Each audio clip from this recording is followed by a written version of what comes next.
الحقيقة أعزائي المشاهدين، أنا هحكي لحضراتكم حاجة بسيطة كده قبل ما ندخل على موضوعات كتير. أنا فوجئت بأحد الأصدقاء بيتصل بيا وطالب مني إن أنا وافق إن أنا أقدم برنامج في إحدى القنوات العربية في شهر رمضان. هو عبارة عن حوار مع نجوم الفن والرياضة والسياسة، 30 حلقة، وبيسألني على أجري. فأنا الحقيقة قلت له أنا عمري في حياتي ما أخدت أجر من الإعلام إلا في التلفزيون المصري، وأجر حكومي معروف. يعني في ناس كتير جدا مش واخدة بالها إن أنا مذيع في التلفزيون المصري وما زلت حتى الآن، وإن أنا معار إعارة داخلية من التلفزيون المصري. في ناس كتير ما تعرفش هذا الموضوع أو بتحاول إنها ما تعرفش، لكن هي دي الحقيقة. الحقيقة أنا طلبت أجر واضح وحددته وهقول لحضراتكم عليه.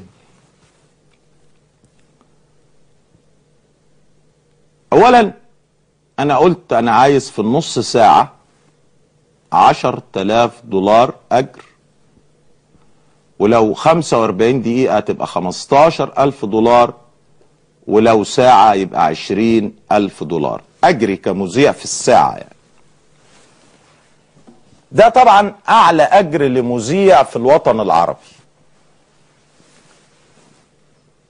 إذا وافقوا أنا هفكر إذا كنت أعمل البرنامج ولا ما أعملوش.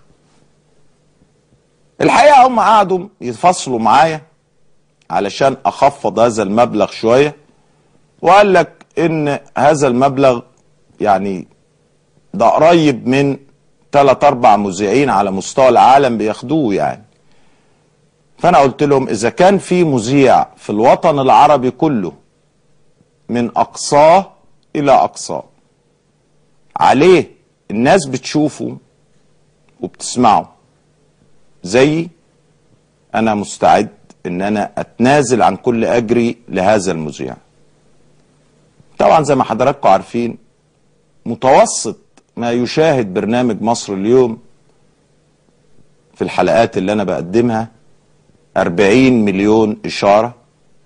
لو قلنا متوسط أمام كل جهاز يعني 40 مليون جهاز تلفزيون.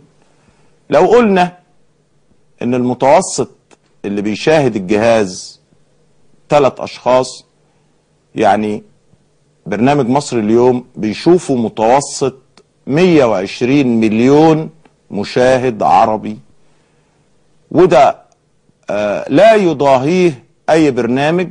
وأقرب برنامج له بيشوفوا 3,800,000. ده البرنامج الثاني اللي بعده. فشوفوا حضراتكم الفرق.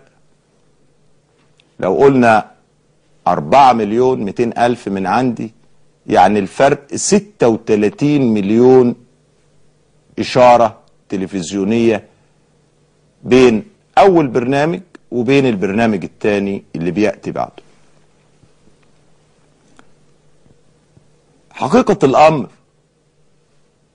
أنا بقولها لحضراتكم وبكل صراحة، أنا لن أقدم برنامج تلفزيوني في أي قناة تلفزيونية إطلاقا إلا قناة الفراعنة أو التلفزيون المصري اللي هو مكاني وظيفتي.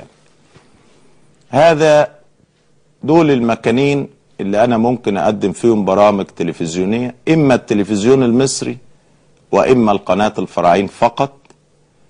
دي الجزئية الثانية حقيقة من خلال الإخوة الزملاء الأستاذة نهاوند العميري والأستاذ عز الأطروش والأستاذ خالد مخلص والأستاذ عماد خالد.